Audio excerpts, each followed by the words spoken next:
Hey kid, don't ever let them get inside your head.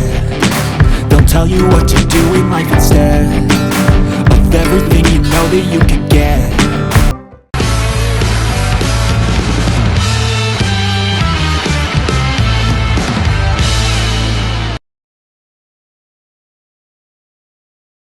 Acara MBDC ini bertemakan memuji gagasan, merinci wawasan, yang akan dipandu langsung oleh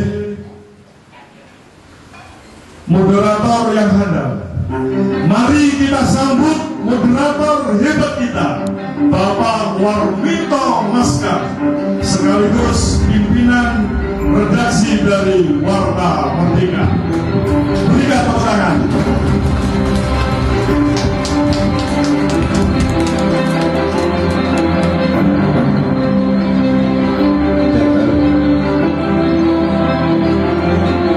Assalamualaikum warahmatullahi wabarakatuh. Selamat malam pemirsa Siri Judul. Pada malam hari ini kita berjumpa lagi di acara WMDC Warta Merdeka diskusi yang etisnya kedua. Pada malam hari ini kita menghadirkan 3 narasumber. Pertama, Ibu Hajah, Ibu Dr. Diploma Hajah Lili S. Wasilupa, anggota DPR RI dari Partai PDIP. Kemudian berikutnya Bapak Setia Hadi Tomo SP, caleg DPR RI dari Partai PKS. Kemudian disusul sebelahnya tidak asing lagi saudara kita Sabiqin Sarjaruko, caleg DPRD Kabupaten dari Partai Nasdem. Hadirin sekalian, langsung saja Bu, perkenalkan saya W. Maskar, moderator dari acara ini, termasuk inisiator dari acara ini. Sebenarnya saya sudah menghubungi banyak narasumber dari beberapa partai, Bu dan Pak Setio. Cuma karena berbagai hal, ada yang berharap diundang di kemudian hari, ada juga yang memang kesannya itu sebelum datang itu sudah tidak berani. Berarti ada semacam pikiran itu bahwa acara ini itu akan menguliti calon legislatif.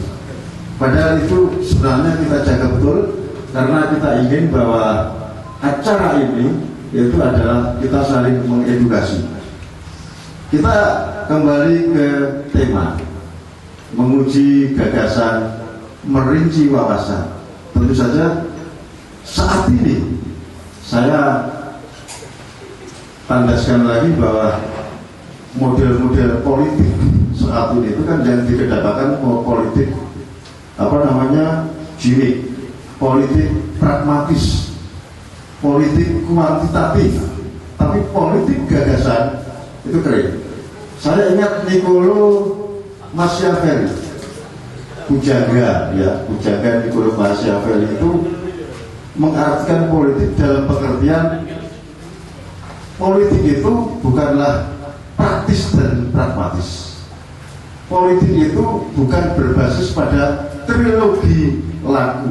Pertama, mendapatkan, mempertahankan, dan menguasai. Kalau model-model politik seperti ini, maka Indonesia akan surplus ide,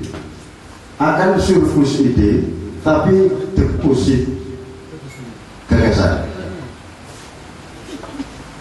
Itu makanya saya memilih ini. Sesungguhnya Bapak Ibu caleg, saya kepingin gagasan-gagasan panjenengan itu nanti disampaikan dalam waktu 5 menit. Nah, dari gagasan itulah match dengan wawasan Bapak Ibu sekalian. Karena kadang-kadang orang itu punya gagasan, tidak mampu mengimplementasi dari gagasan itu, hanya sebagai gagasan. Nah, kenapa politik gagasan kita kedepankan? Karena selama ini kita tahu sendiri lah, pilpres, pilek itu model jimik-jimik gitu ya. Ada yang mau nyalon presiden, ujuk-ujuk di tengah sawah, ikut nandur, itu kan bagian dari politik jimik. Ada yang nangis-nangis karena melihat tonggone gak bisa makan, itu bagian dari jimik. Ada yang joget-joget. Nah, sebenarnya itu kan model-model politik yang tidak mendidik. Oke? Bapak Ibu sekalian dan hadirin sekalian, saya sebagai pembawa acara ini langsung saja nanti berurutan mulai dari Ibu Dr. Hajah Lili untuk menyampaikan visi misinya selama 5 menit. Monggo dipersilakan.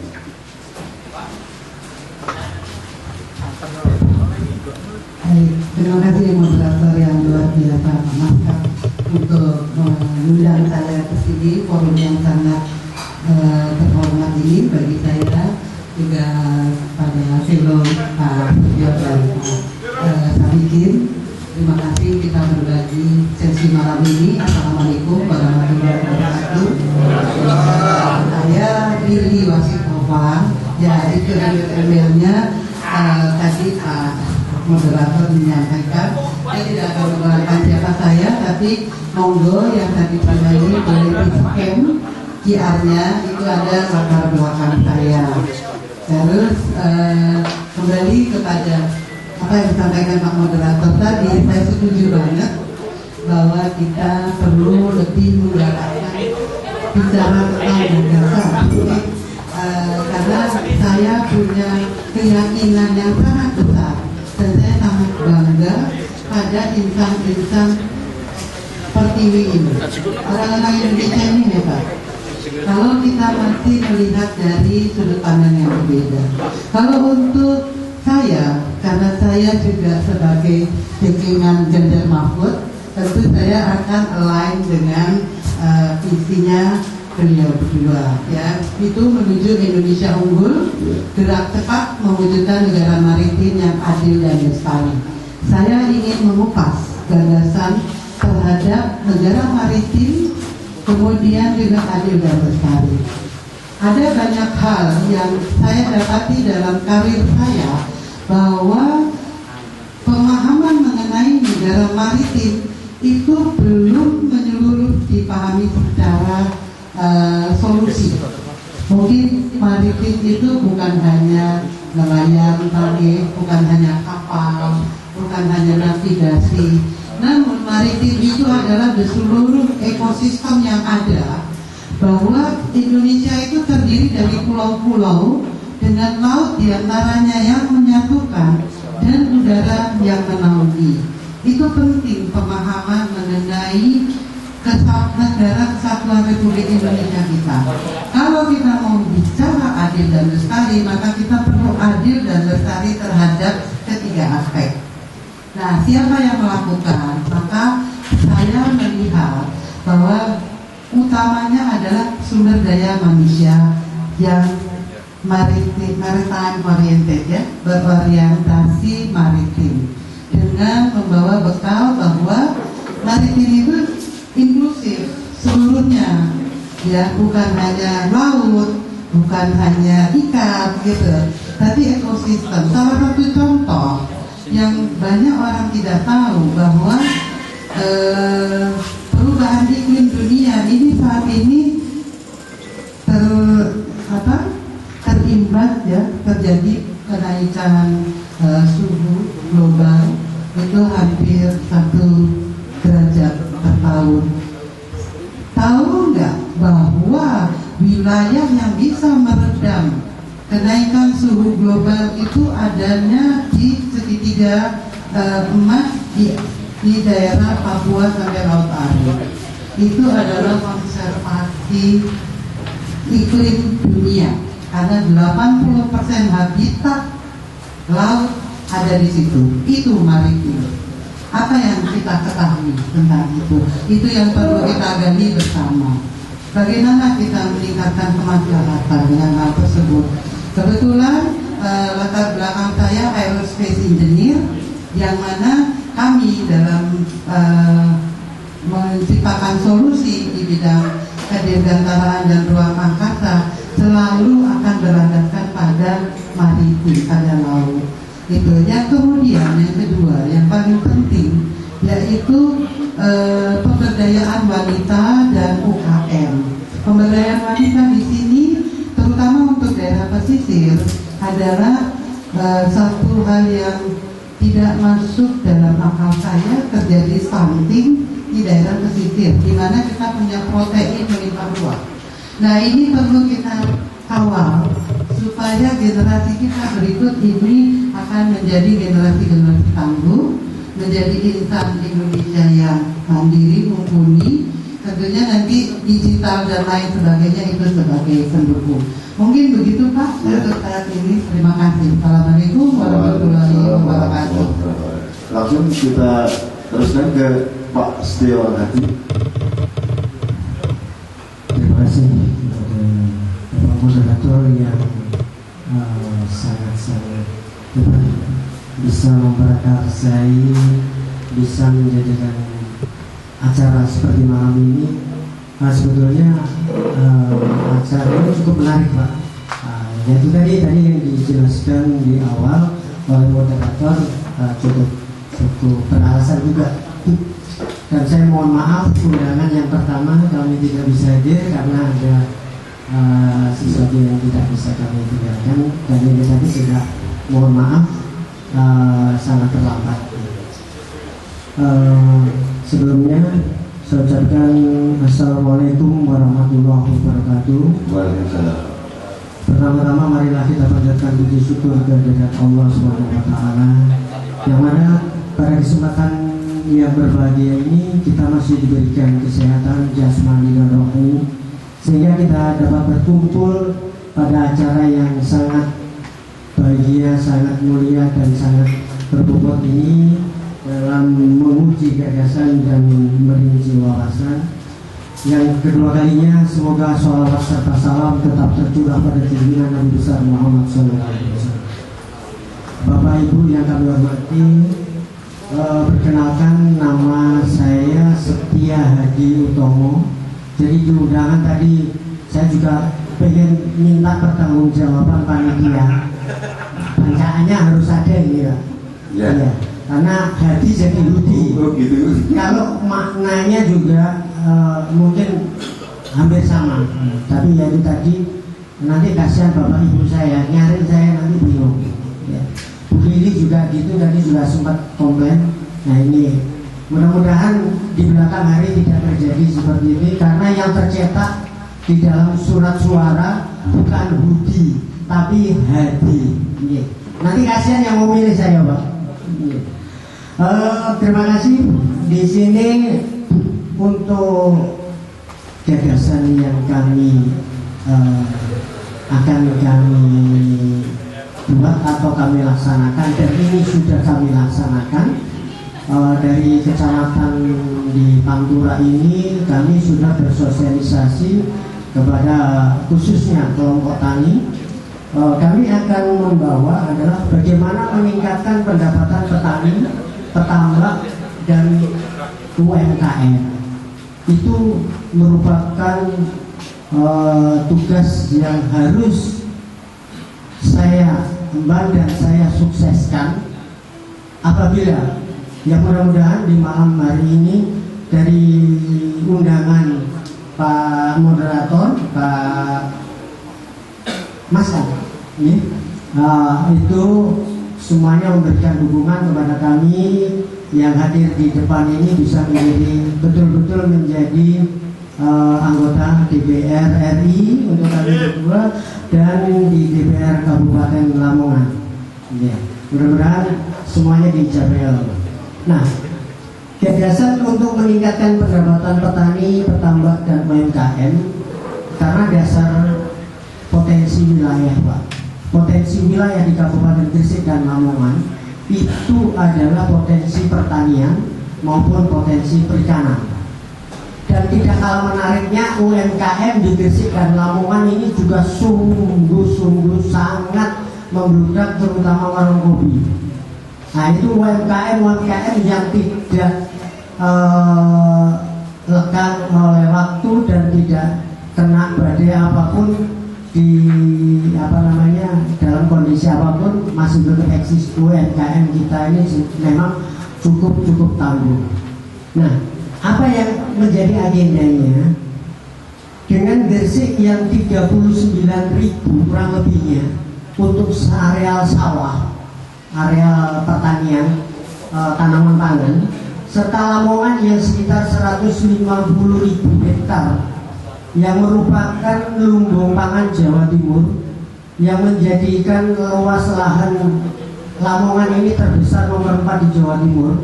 Ini sangat ironis sekali dengan beberapa kendala yang dihadapi oleh masyarakat tani kita. Yang pertama yang sampai saat ini belum bisa teratasi adalah kelangkaan pupuk. Nah, dengan program-program yang kami tawarkan dan kami laksanakan, yang pertama adalah penyediaan sarana produksi. Sarana produksi di sini kami mengupayakan dalam bentuk sebuah kemitraan. Jadi benih baik benih tanaman pangan, benih horti, itu kita jadikan sebuah petani ini sebagai pelaku usaha utama. Dalam bentuk pola kemitraan. Kemudian yang kedua adalah kita memberikan jaminan pasar. Apabila petani menghendaki mereka masuk dalam kemitraan, ini akan kita janjikan atau kita fasilitasi dengan pasar. Nah, dari situ petani sudah tidak membutuhkan modal kerja karena ada bantuan pinjaman modal kerja yang berupa benih, pupuk, kemudian yang tidak kalah pentingnya adalah jaminan pasar yang diharapkan petani ini sudah tidak bingung menjual hasil produk mereka. Nah, dengan perikanan pun akan demikian karena Gresik ada 25.000 hektar, kemudian di Lamongan pun perikanan tambak, air tawar maupun air payo ini juga sekitar 270.000 hektar. Nah, inilah potensi-potensi wilayah yang nantinya perlu kita kembangkan, kita tingkatkan produksi sehingga petani, petambak maupun UMKM di Kabupaten Gresik dan Lamongan ini akan meningkat kesejahteraannya. Demikian Pak, saya kembalikan ke moderator. Terima kasih. Kalau nggak salah Pak Setia ini pembina koperasi dan UMKM di Kabupaten Gresik ya Pak, sehingga cara menyampaikan visinya juga enak, dari angka-angkanya, data-datanya bagus. Monggo beralihkan. Terima kasih. Assalamualaikum warahmatullahi wabarakatuh. Bismillahirrahmanirrahim. Alhamdulillah wassalatu wassalamu ala Rasulillah. Yang saya hormati moderator, Kang Master, dan juga pemimpin caleg dari PDI, Bu Haji dan Pak Caleg dari DPD PKS Setia Jukono, dan juga peserta pada malam hari ini, dan juga pemain musisi yang saya cintai. Karena sudah lama, alhamdulillah pada malam ini kita masih diberi oleh Allah SWT hikmat, taufik dan hidayah, sehingga pada malam ini kita bisa bersilaturahim, ya, bisa menghadiri undangan Kang Maskar selaku moderator, yaitu mengumpulkan para caleg yang tadi sudah disebutkan. Banyak sekali caleg yang takut dikuliti oleh Kang Maskar. Kami hadir pada malam ini memang kalau saya menghormati, ya Pak, undang ya harus teko Pak. Kalau saya di mengkompetisi saya kok dilapor. Karena senang Pak, jadi ilmu sharing kita bersama. Sebelum saya memberikan selanjutnya, saya kenalkan dulu. Nama saya Pak Sabiri. Saya kira banyak yang tak asing, ya, jadi mantan kepala desa Warulon. Jadi mantan, jadi Banyak teman-teman yang tanya, Pak, kok nyelek? Terus terang Bapak semuanya, langsung saja, karena niat kita biasanya itu pasti jadi apapun diniati jelek dengan keapian. Ya. Masalah misi saya kira banyak teman-teman kita atau Bapak semuanya sudah paham, nggak asing sama kita karena rekam jejak. Karena selama kita jabat itu sering ngurusi Pak masyarakat kita, banyak permasalahan yang dihadapi, mulai nelayan, urusan kesehatan, BPJS. Jadi banyak konflik permasalahan di bangsa ini. Jadi dengan niat istihad politik, ya tadi untuk memperjuangkan masyarakat kita. Ini caranya masyarakat yang beda-beda ini, saya omongan bimbingan mereka, berkos pengdalanan di sini tidak. Jadi sing diharapkan masyarakat kita itu piye carane ngurusi apa gampang. Nelayane jelas solar gampang. Kamu tahu Pak? Enggak tahu nelayan. Jadi kalau orang nelayan itu yang permasalahan sekarang adalah BBM langka. Wis muda langka bisa. Kesehatan, BPJS kesehatan ya orang masalah. BPJS tenaga kerja nelayan ya kurang aktif. Terus terang Bapak semuanya, kalau hal-hal untuk mengurusi masyarakat kita, saya kira sering kita lakukan, selalu kita mengawal permasalahan-permasalahan nelayan, permasalahan masyarakat kita, mulai birokrasi, mulai nelayan, apapun. Jadi saya tiap 24 jam siap pokoknya. Karena terus nampak bedanya caleg liane karo dhewe sing kabupaten kok sih Pak. Kurang sikile eneng Pak, sikile eneng. Kurang 1 menit ya Pak Sandi. Sikile eneng. Jadi Bapak semuanya, yang terpenting bahwa kita menjadi saat itu harus jujur. Bapak-bapak semua nggak ngerti kalau ada dana jasmas jaringan masyarakat itu 2M. Lah itu ada hak-hak masyarakat kita yang perlu disampaikan. Kadang-kadang nggak ada yang berani memberikan informasi seperti itu, nggak ada. Kadang-kadang ada caleg giliran kata itu. Ngarepe omah itu lho Pak, nggak dipasti. Dalane dino tiap dino. Nah itu dengan adanya hal semacam itu kami ijtihad politik untuk masuki politik. Nah alam legislatif dari Partai Nasdem kepingin kemarin permasalahan itu kita selesaikan di tingkat kabupaten. Saya kira itu Bapak semuanya. Terima kasih. Assalamualaikum warahmatullahi wabarakatuh. Waalaikumsalam warahmatullahi wabarakatuh. Pada umumnya tagline caleg itu meninggalkan kesan seakan-akan bersih. Jadi misalnya pilih caleg ini wonge dewi, pilih caleg ini bocah kene, pilih caleg ini jujur bersih. Itu sesungguhnya bukan masuk kategori menawarkan gagasan. Itu biasa itu. Jadi caleg pilihlah caleg karena orangnya sendiri. Apa yang ditawarkan di situ? Ya.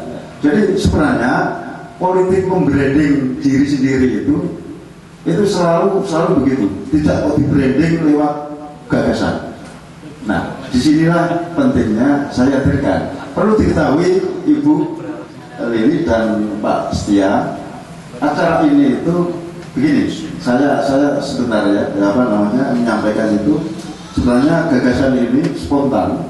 Ketika banyak caleg saya hubungi, hampir belasan, itu semuanya nggak ada yang bersedia. Nah, ketika saya menghubungi satu caleg dari Partai Umat Kabupaten Lamongan, itu langsung siap. Padahal saya tidak tahu orangnya siapa itu. Begitu siap, langsung kita menghubungi banyak orang. Dan ketika edisi pertama, kita alhamdulillah mendapat respon positif, sehingga langsung kita bentuk tim Pak, ini ada tim sendiri, dan ini nanti akan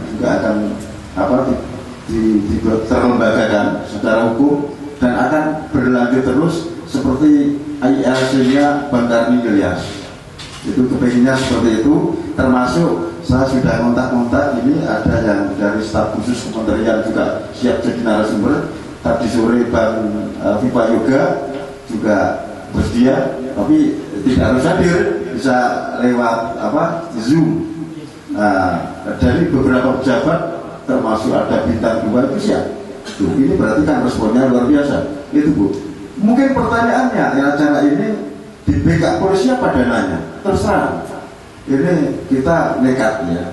Jadi pertama itu seorang ibu apa adanya. Saya tidak mengeriui caleg siapapun orangnya. Dia dikasih, diterima. Oh ya, selamat datang. Ya, Bang Roni Gondong, Mas Pandol sama Mas Rinto. Ya, tiga-tiganya ini tokoh dari daerah Wetan.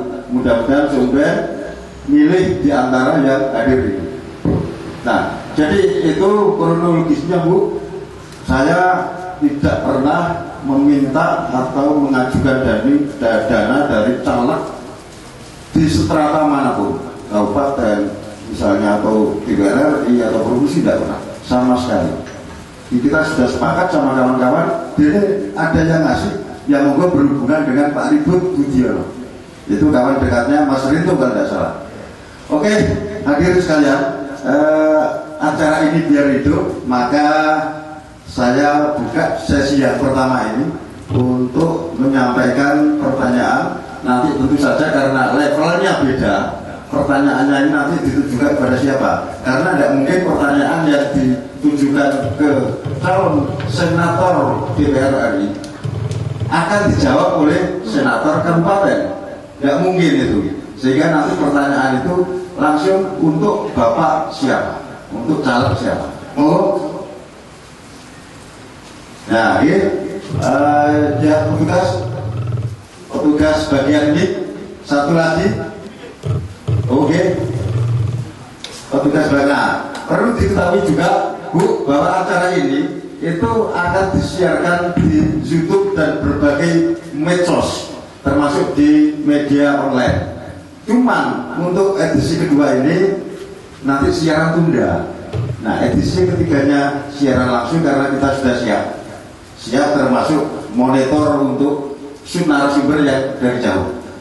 Monggo yang bagian mic. Monggo Bu. Terima kasih atas waktu yang diberikan, dan ini saya tujukan ke Ibu Haja Lili Wasitorfa dari DPR RI PDIP. Ya. Pertanyaan kami, bagaimana cara untuk meningkatkan pendapatan pelaku UMKM sehubungan dengan adanya beberapa hal yang mungkin kita dalam masa ini adalah kesulitan, yaitu modal kerja Bu. Modal kerja kita tidak bisa dengan leluasa berhubungan dengan adanya bank atau secara bank konvensional. Sekarang kan ada BI checking Bu. Satu itu. Nah, pertanyaan kami, bagaimana cara Ibu untuk mengatasi masalah itu? Yang kedua, kalau kita bertarung dalam lokal itu saya rasa kurang Bu. Jadi kita mungkin bisa dengan cara ekspor. Dan dengan cara ekspor itu Bu, kita mengalami kesulitan di perizinannya dengan terlalu mahal. Itu Bu yang kami sampaikan, dan mungkin Ibu ada solusi bagi kami. Terima kasih. Ibu siapa Bu? Ibu Arafah. Ibu Arafah. Ibu Arafah dari mana? Brodo? Dari Bunga Pak. Oh, dari Bunga. Mungkin monggo.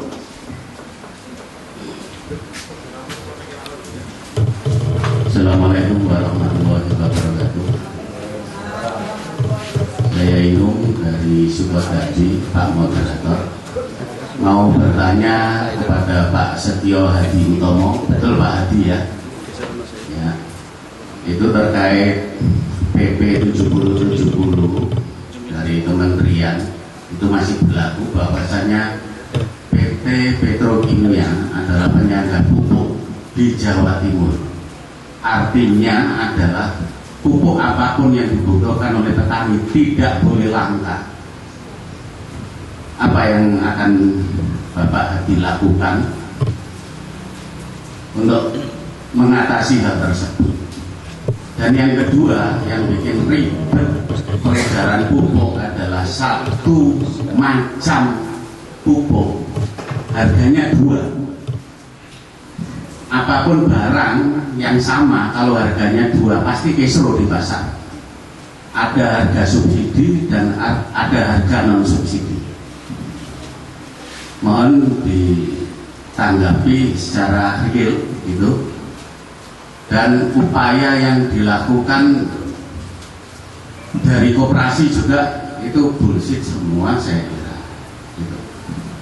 Jadi demi petani dan nelayan, apa yang akan Bapak lakukan untuk mengatasi hal tersebut? Saya kira terima kasih. Wassalamualaikum warahmatullahi wabarakatuh. Waalaikumsalam warahmatullahi wabarakatuh. Bu, sejajar itu.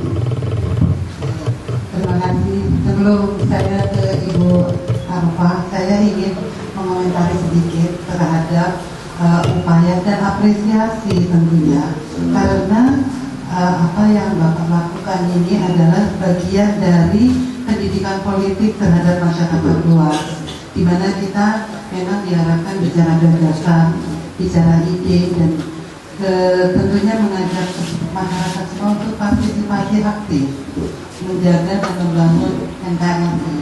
Luar biasa Pak, berkah selalu. Saya salut, karena itu saya pada waktu Bapak mau menghubungi saya langsung mengiyakan, karena saya tahu yang menjadi istimewa adalah saya menemukan hal ini di Brondong, bukan di Jakarta. Nah, ini mesti tepuk tangan semua nih. Oke,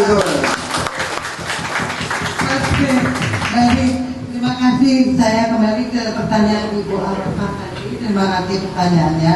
Bagaimana cara meningkatkan pendapatan untuk pelaku UMKM dan terutama terkait modal kerja dan juga memasuki pasar luar negeri atau ekspor, gitu ya Bu.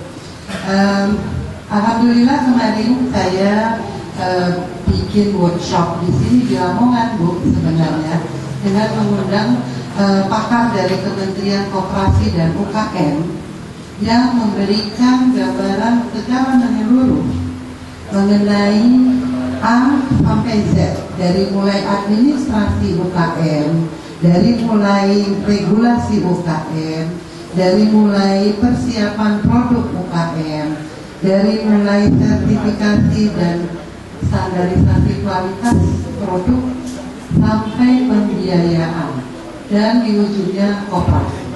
Nah, itu satu mata rantai yang memang sudah dari dulu itu ada di bawah naungan Kementerian Koperasi dan UKM.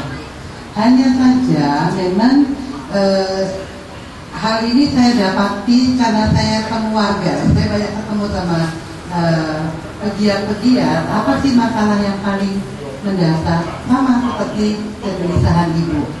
Alhamdulillah kemarin itu terjawab dan sudah dibikin satu rencana program kerja untuk 2024 dan seterusnya, termasuk memilah dan mengelompokkan clustering ya nantinya. Karena saya nggak tahu Ibu produknya apa Bu? Masuk produk makanan atau produk mebel atau apa kira-kira? Dari yang Ibu ini fashion. Fashion itu sebenarnya lagi booming banget untuk ekspor ya Bu ya. Kebetulan saya di Kadin dan saya di Kadin hubungan internasional, jadi saya terekspos terhadap hal itu. Namun kalau bicara dari UKM di sini, kita harus ikuti dan diayomi, dan sukses story-nya ya pengusaha-pengusaha UKM yang dibina oleh Kementerian Koperasi dan UKM itu banyak sekali. Dari pertanian, ya, dari termasuk fashion itu ada. Memang kendala yang saya lihat adalah informasi. Jadi dengan ini mungkin Bapak ini sudah memberikan satu media bagi kita untuk bertukar informasi. Monggo Ibu kalau tertarik nanti bisa hubungin saya, maaf ya bukan promosi, tapi mensolusikan pertanyaannya Ibu ya itu. Dan untuk masuk, perlu dipahami, untuk masuk ke dalam pasar rantai pasok luar negeri itu perlu satu disiplin yang luar biasa. Jadi dalam bukan hanya pembuatan produknya, tetapi juga manajemennya, karena mereka biasanya akan melakukan assessment supaya terjadi produk dan supply yang berkesinambungan. Nggak one hit rentan gitu ya. Ini penyakit UKM kita di pasar luar negeri. Jadi menimbulkan masalah lain gitu bagi kami yang di Kadin yang harus ikut memediasi, mencari solusi. Jadi Ibu ada di tempat yang tepat, dan saya kemarin tanya sama narasumbernya kebetulan berapa lama butuh waktu untuk benahin semua. Insya Allah tidak sampai 2 tahun itu bisa ada hasilnya. Untuk pembiayaan terkhusus, Jawa Timur ini punya bank UKM dan sudah dikonfirmasi bahwa pinjaman UKM itu sampai 50 juta itu bunganya 3% tanpa agunan. 50 sampai 100 juta bunganya 6% tanpa agunan. Itu sudah dikonfirmasi dan ini sedang dibereskan. Jadi mestinya tidak sulit Bu, kalau masih ada yang tanya agunan untuk pinjaman UKM itu diskusikan Bu bagaimana cara menghadapinya. Monggo itu kira-kira dari saya jawabannya gitu. Mudah-mudahan terjawab gitu. Terima kasih Bu Haja. Berikutnya Pak Setia. Ya, terima kasih Bapak Moderator. Kami mencoba menjawab. Ini sebetulnya merupakan keluhan yang utama Inung ya dari Sukatadi tadi. Jadi tidak hanya di Gresik Lamongan, pupuk ini sudah menyeluruh Pak. Jadi ini merupakan keluhan masyarakat tani secara umum. Menjawab mengenai BP tadi, dengan adanya penggabungan pabrik pupuk, kalau di Gresik ada Petrokimia Gresik, kemudian di Jawa Barat ada pabrik pupuk Kujang, kemudian di Aceh Iskandar Muda, kemudian di Kalimantan ada pupuk Kaltim, kemudian di Aceh, di Sumatera ada pupuk Sriwijaya. Itu sekarang sudah tergabung dalam holding Pak. Yang ada adalah pupuk Indonesia. Cuman pabrik kemasan dan wilayah kerjanya memang disesuaikan dengan kondisi pabrik masing-masing. Jadi istilahnya kalau yang Bapak sampaikan tadi, Bapak Enung tadi sampaikan bahwa tanggung jawab penyediaan pupuk untuk wilayah khususnya Gresik Lamongan dan wilayah Jawa Timur di bagian selatan itu memang tanggung jawab pupuk Petrokimia Gresik. Itu memang betul Pak.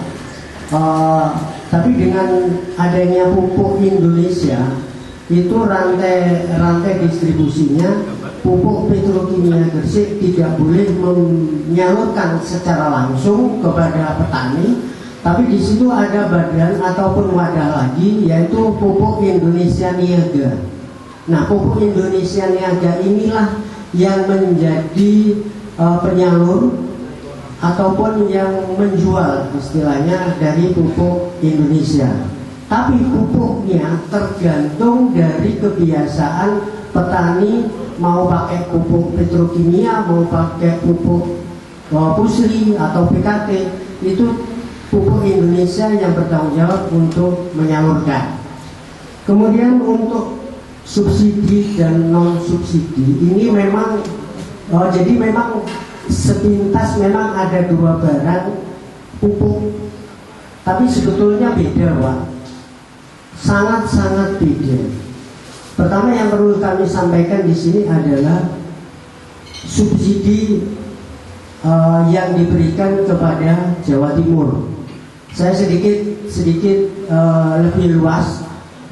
Saya sampaikan bahwa gambarannya di Jawa Timur ada 1.400.000 sekian hektar areal tanaman pangan. Itu yang hanya disubsidi oleh pemerintah hanya sekitar 900.000 hektar. Jadi yang 500.000 hektar itu tidak mendapatkan pupuk subsidi. Itu khusus tanaman pangan. Tanaman pangan itu apa yang disubsidi? Jadi padi, jagung, kedelai, kacang hijau, kacang tanah. Itu yang disubsidi.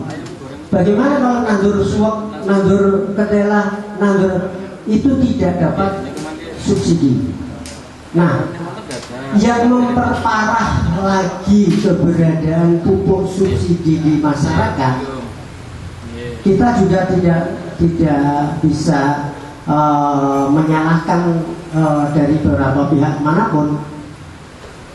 Kita sadari di daerah mulai Karangginangun, Belawi, Sukodadi, Sugio dan lain sebagainya, yang di situ ada areal tambak yang musim penghujan saat ini maupun MK1 yang biasanya dipergunakan untuk tambak, mereka juga menggunakan pupuk subsidi. Padahal perikanan itu tidak mendapatkan hak untuk memakai pupuk subsidi. Betul-betul, Pak? Nah, itulah yang akan menjadi PR buat kami. Dan ini nanti, ini kan juga didengar oleh Bu Dr. Lili. Mudah-mudahan ini juga bisa diangkat. Inilah dilematis kita, para petani. Sedikit saya bocor, saya 30 tahun Pak mengabdi untuk petani. Jadi saya tahu persis apa itu keluhan petani. Karena 30 tahun saya mengabdi di Departemen Pertanian, Pak. Saya kalau sudah turun di lapangan, saya nggak bisa berbuat apa-apa karena saya ada seragam. Sekarang jiwa saya berontak. Saya harus berpihak kepada petani. Bagaimana petani mendapatkan pupuk, meningkatkan kesejahteraan, mendapatkan penghasilan yang lebih. Nah, inilah yang kami nanti akan kami usahakan, kami berupaya bagaimana pupuk itu bisa tersedia. Gresik, Lamongan, terutama Gresik, Pak. Jangankan Lamongan yang agak jauh. Efek residu dari pabrik petrokimia Gresik, dampaknya itu di masyarakat ring satunya itu. Lebih ironis lagi, jatahnya pupuk itu sama.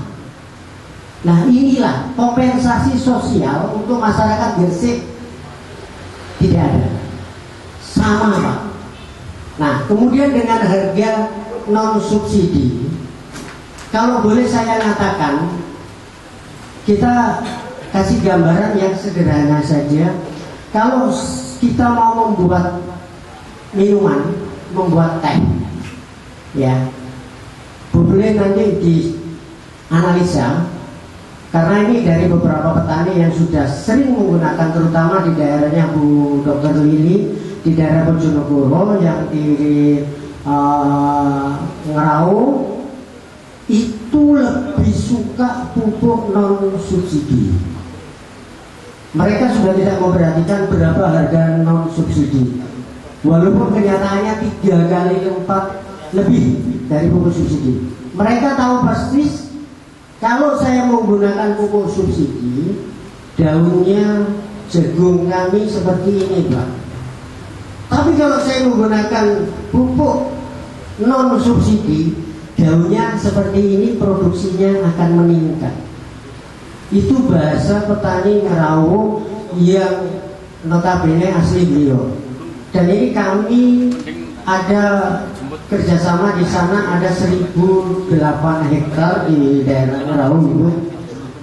Itu khusus petani jagung di daerah perhutani. Mereka sudah main deal dengan pupuk non subsidi. Nah, kenapa subsidi untuk Jawa Timur aja yang saya pahami, artinya ini yang perlu saya sampaikan di sini, itu masih sangat kurang, Pak. Ya, inilah kebijakan pemerintah. Alasan pemerintah bagaimana? Yang menjadi pertimbangan utama adalah sumber dana yang dimiliki oleh pemerintah. Mudah-mudahan ke depan dengan pemerintahan yang nantinya Bapak Ibu pilih, siapapun yang presidennya yang akan terpilih nantinya, tetap memperhatikan kebutuhan masyarakat tani, kebutuhan masyarakat nelayan, petambak, dan UMKM yang ada di seluruh Indonesia, wabil khusus di Gresik dan Lamongan. Saya kira itu Bapak jawaban dari kami. Terima kasih. Jadi gini Pak ya, kalau kita mendengarkan tadi, bukan persoalan distribusi saja yang kacau, tapi juga kualitas dari pupuk ya, sehingga ada semacam pemerintah itu menyelundupkan kualitas yang lebih rendah itu disubsidi. Kan begitu maknanya. Tapi ini kualitasnya rendah disubsidi, yang rendah harga tetap. Karena perbandingan harga itu Pak, setahu saya seringkali dikeluarkan oleh petani itu Bu. Itu misalnya yang subsidi itu 100 sekian, itu yang non itu sampai 400. Saya sampai pernah ngantar di perusahaan daerah Aneka Jaya itu untuk membeli non subsidi pun itu sulit. Nah, apalagi subsidi. Ketika bicara subsidi, kuota semuanya sudah tertutup. Mau buka non subsidi tidak bisa. Padahal dananya ada. Mohon dijawab Pak. Ya, terima kasih. Untuk kaitan mutu Pak, kami belum punya kajian secara detail karena membungkus urea, membungkus N, membungkus nitrogen itu tidak semuanya orang bisa, dan itu memang fabrikasi. Jadi nitrogen ini dibungkus. Nah, tapi yang bisa dilihat memang secara fisik. Akhirnya kami berkesimpulan kalau petani ibaratnya kepingin hasil yang lebih bagus, ya kita kembali lagi dengan semuanya Jawa Timur, Jerbasuki Momobiro. Sesuatu yang baik itu mesti membutuhkan biaya. Itu satu. Yang kedua, kita ibaratkan subsidi dan non-subsidi ini adalah, kita ibaratkan kalau kita mau membuat minuman tadi yang jelaskan, kalau kita mau membuat teh satu gelas, kalau saya mau rasa manis itu dengan pupuk subsidi itu saya butuh 3 sendok, itu udah manis. Tapi dengan menggunakan pupuk non subsidi, kita ibaratkan sebagai gula tadi, itu cukup 1 gelas. Artinya sebetulnya aplikasi yang sekarang ini kita mau merubah mindset petani, mindset petambak, itu juga tidak semudah kita membalikkan tangan, karena memang mulai zaman adanya Insus, Subra Insus, kemudian ini yang dengan kelompok tani, kelompok pencapirnya, itu memang sudah tertanam di alam bawah sadar para petani kita. Itu subsidi terus, bantuan.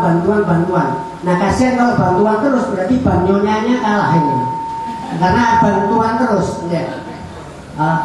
Biar nggak terlalu tegang. Betul Pak. Jadi ada bantuan, harusnya ada banyonya ya.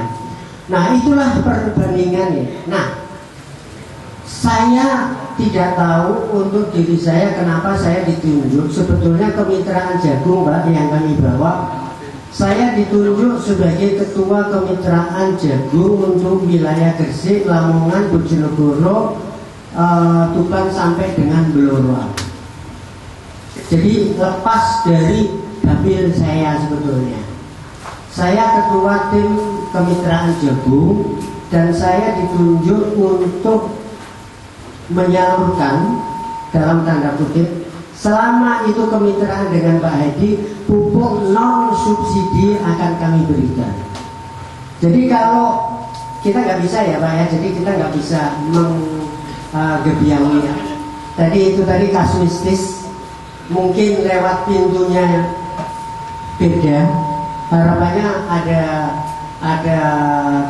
mendapatkan pupuk non subsidi tadi melalui ini ternyata ya. Kami sekarang Pak, kalau memang ada petani yang kekurangan dan bersedia menggunakan non subsidi, Gresik, Lamongan terutama, kami siap mendatangkan tim teknis untuk uji tanah yang pertama. Uji tanah, kandungan tanah masing-masing wilayah. Khusus petani Gresik, Lamongan. Itu tim riset dari PT Petrokimia Gresik. Yang kedua, uji tanah ini akan menjadi patokan tanah di daerah Sukodadi misalnya di tempatnya Pak Inu, Pak Inu, kemudian ternyata pupuknya dosisnya itu sekian. Nah inilah yang akan kita bawa Pak dari kami. Ini bukan nanti setelah saya jadi dewan. Besok kalau memang menghendaki buat pengajuan lokasinya di mana kami akan datang Pak. Nah ini yang untuk petani yang bisa diharapkan. Jadi petani tidak asal memupuk, tidak asal memberikan ini. Jadi itu yang kami bawa untuk malam ini, informasi itu sebetulnya di Brengkok, kemudian di Sukorejo ya.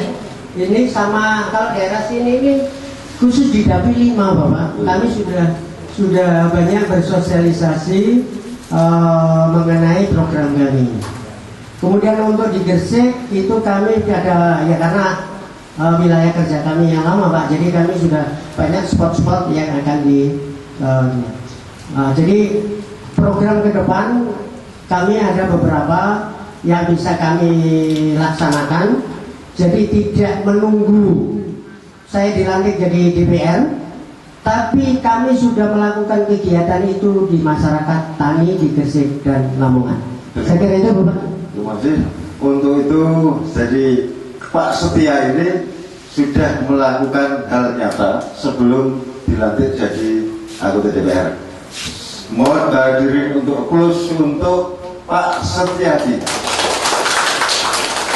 Nah, berikutnya pertanyaan ada yang ya, tapi Pak ya, saya tujukan pada Mas Caleg dari DPRD karena habis ini mau rehat. Oke, monggo. Bismillah. Assalamualaikum warahmatullahi wabarakatuh. Selamat datang para hadirin. Dan saya ucapkan banyak terima kasih Bapak Moderator Bang Karni. Semoga ide dan gagasan Anda membuat acara ini bisa berjalan terus dan maju ke depannya. Tepuk tangan. Pemirsa, kita lanjutkan gaya Bang Karni. Saya di sini akan bertanya dan saya tujukan kepada Bapak yang pakai baju putih, karena dari tadi narasumbernya yang aktif cuma 2, ada Bapak putih itu belum. Perkenalkan, nama saya Narji, lengkapnya Sunarji, dan saya tempat tinggal saya bersebelah dengan Pak Warminto, Ponggopet. Nah, acara ini alhamdulillah lebih ada kenaikan, ada kemajuan, walaupun undangannya hadir agak sedikit, tapi saya sangat tertarik karena undangan banyak yang dari luar daerah. Kalau kemarin daerah sini aja. Salam kenal Cak Kim, saya panggil Cak Kim. Saya lihat wajahnya ini wajah pesisir asli, meru. Berarti jenengan ini bukan salah putra nelayan. Terus podo Pak. Para hadirin, Indonesia negeriku tidak baik-baik saja. Saya mewakili dari anak Pantura mau bertanya ke enten jenengan, terutama masalah kesejahteraan nelayan. Kesejahteraan nelayan yang jadi masalah selama ini adalah masalah BBM. Dan secara informasi kelangkaan BBM ini karena faktor kuota, dan kuotanya harus ditambah. Berikutnya masalah nelayan jika terjadi kecelakaan di laut, itu biasanya respon dari pemerintah atau semacam santunan atau asuransi itu manuvernya agak lambat. Dan berikutnya yang terbebani adalah masalah pajak, karena baru saja sekitar 2 atau 3 tahun ada kebijakan setiap para nelayan melaut itu dikenakan pajak yang luar biasa, tidak sedikit nilainya. Kira-kira apa agenda jenengan setelah nanti jenengan jadi anggota dewan di sana? Mohon dijawab Pak. Dan berikutnya kami selaku pengusaha di TPI, pengusaha itu biasanya kalau membutuhkan modal itu paling tidak kan larinya ke bank atau bank yang ada kaitannya dengan badan usaha milik negara BUMN. Itu hendaknya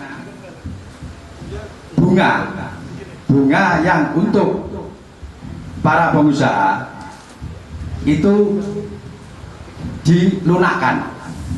Dan sementara ini yang ada program pemerintah adalah KUR, dan KUR itu pun tebang pilih, tidak merata. Berikutnya, mohon maaf Pak ya, ini saya terkesan apa yang jenengan sampaikan tadi, wakil rakyat yang mau menjadikan mencaleg yang nantinya akan duduk di bangunannya megah yang telah dibangun oleh kucuran keringat para rakyat, berarti paling tidak para caleg ini harus benar-benar amanah. Seperti itu lagi, saya sangat setuju. Jadi saya mewakili wong cilik rakyat jelata, sebelum mempelajari apa misi dan visi, itu yang paling sederhana adalah kami menginginkan para caleg atau para pemimpin itu yang amanah. Karena rata-rata bagi mereka yang mencaleg itu awalnya tegak lurus, tapi kalau sudah duduk di kursi empuk dia sudah beda. Betul lagi. Nah, pertanyaannya, bagaimana tanggapan panjenengan melihat rumor yang beredar para caleg itu setengah dipaksakan? Tapi saya yakin bahwa Pak yang ada di sini bertiga ini sudah berpengalaman dan bisa diuji kualitasnya.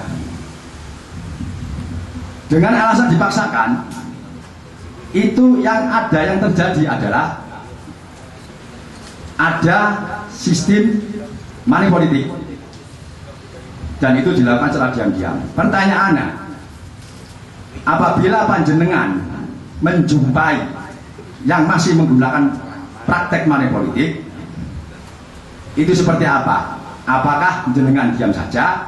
Apakah jenengan protes dan berontak dan segera melapor? Berikutnya pertanyaan yang terakhir, jika panjenengan sudah terpilih dan di anggota dewan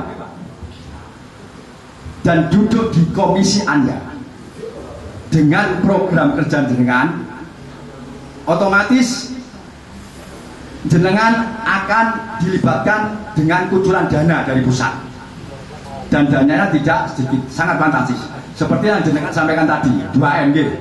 Nah, rumah yang terjadi, mohon maaf juga ini ya. Gini, Pak penanya, mohon maaf. Jadi fokus saja pada pertanyaannya. Saya khawatir Mas calegnya bingung. Jadi yang tiga pertanyaan. Tiga pertanyaan, Pak. Jadi 3 pertanyaan. Mohon maaf Pak ya. Tadi ada pertanyaan sederhana tapi jawabannya panjang lebar. Nah mungkin ini pertanyaannya yang banyak tapi jawabannya simpel nanti ya. Sambut. Belum Pak, yang 3 Pak. Monggo. Rumor yang beredar, terutama di kalangan masyarakat menengah ke bawah. Bapak-bapak yang ada di gedung anggota dewan itu kebanyakan mengabaikan aspirasi rakyat. Dan rumor yang sangat santer, anggota dewan atau yang ada di lembaga dewan termasuk daerah provinsi pusat itu sarangnya penyamun dan sarangnya mohon maaf tikus dan baunya menyengat kemana-mana. Saya mohon panjenengan jangan sampai seperti itu. Demikian 3 pertanyaan, mohon dijelaskan secara gamblang, tegas dan simpel dan mudah dimengerti. Wassalamualaikum warahmatullahi wabarakatuh. Waalaikumsalam. Terima kasih, pertanyaan yang luar biasa, banyak sekali. Jadi gini Mas ya, sebelumnya saya jawab, terus terang saya juga minta maaf karena memang yang disampaikan Pak Amrul tadi, saya dari pagi belum pulang Pak, sampai belum ganti pagi ya. Jadi saya mempersiapkan besok acara Pak Anies yang ada di Brondong. Nah setelah ini ada gladi dan sudah persiapan besok. Terima kasih dulur nelayan, foto-foto nelayan ini luar biasa. Memang yang ditanyakan Kang tadi memang betul permasalahan yang ada di nelayan kita. Yang pertama masalah BBM. Memang BBM ini Pak, ya, memang banyak sekali yang dikeluhkan oleh masyarakat. Memang benar, BBM ini kota Pak, memang kota. Jadi kenapa kemarin saya usul di pertemuan sama Kepala Migas dan Wakil dari Pertamina, tolong Pak, berikan bantuan atau buatkan SBDN di setiap desa yang berbasis desa. Karena apa? Karena tidak akan bisa keluar atau bocor karena selalu dipantau oleh nelayan. Tapi kalau penambahan selalu di SBU itu akan bocor Pak. Itu saya sampaikan Pak, terang-terangan langsung. Terus Pak, mending sampai daleno tiap desa itu tiap desa satu berbasis desa dengan dana desa atau dikelola oleh koperasi. Karena ada tugas bisa. Itu satu. Yang kedua BPJS Pak. Terus terang Pak, yang saya lakukan memang saya melihat jurur nelayan ini setnya kurang Bu, keamanan kurang setnya. Saya ini omel minyak Pak, sampai saat ini ya minyak. Oh ini Pak Bu, saya kena ketajiran. Saya ikut minyak. Saya walaupun gak jadi kan, saya sudah buatkan kartu BPJS tenaga kerja nelayan yang saya buatkan sendiri. Cuma saya buatkan daftar 3 bulan, setelah itu bayar DP. Terus sebelum kabupaten gaekno bantuan BPJS tenaga kerja buat nelayan, aku segawe Mas. Terus kemarin sampai dipindah kepala BPJS. Gara-gara apa? Gara-gara muat di media CNN dengan nama saya bikin lamongan, mengklaim bahwa ada nelayan yang ketika ada kecelakaan terlambat diklaim. Alhamdulillah kemarin saya lewat telepon langsung cair 40 juta. Alhamdulillah. Maksudnya urusan karung Ciliwung nelayan Pak, jangan khawatir Pak. Yang ketiga, Bapak ya. Jadi tadi BPJS sudah, BBM sudah. Ketika ada money curang, ya, kalau saya Pak, terus terang aja, saya nggak akan mengikuti Pak, terus terang aja, nggak akan mengikuti. Biarkan mereka kembali ditanggung-tanggung dewe Pak, apa-apa. Pertamanya itu Pak, sempat itu karakter, nilai apapun pimpinan, karakter sih Pak. Kalau saya dipilih monggo, kak sampean pilih monggo, terserah. Sementing kita usaha tetap niat. Ya. Sing bondo akeh yo kalah, sing gak bondo yo ana konsepnya dadi. Semua itu dari ketetapan sing urip. Yang penting kita tetap ikhtiar. Ya.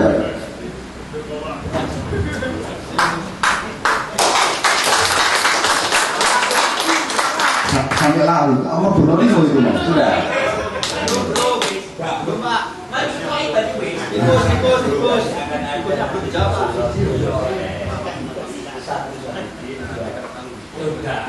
Ada lagi? Kapan satu yang terakhir? Itu di anggota DPR. Dana. Ya, dana. Kenapa tadi saya katakan Pak?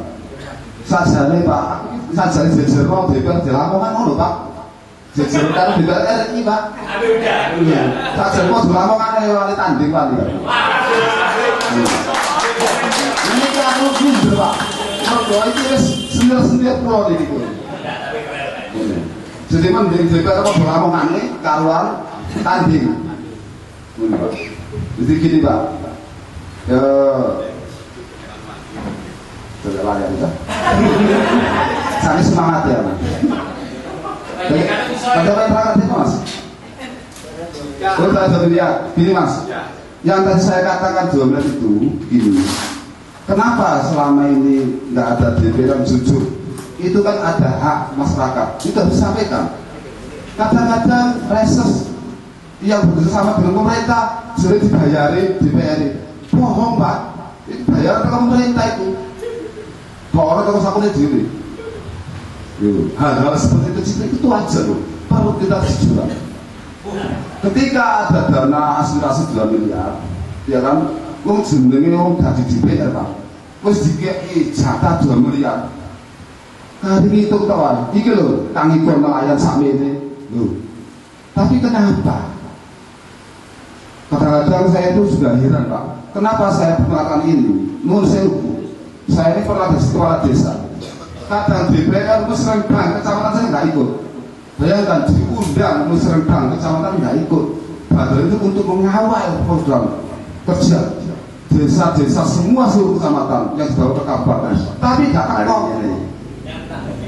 Loh, kira-kira dana itu kalau tidak tersalurkan secara maksimal, apa tindakan jenengan tadi? Kalau saya, ya Mas, kalau saya pribadi tetap kita salurkan karena itu adalah ada hak. Kalau saya pribadi, kalau ada orang yang tidak menyalurkan, lah itu loh.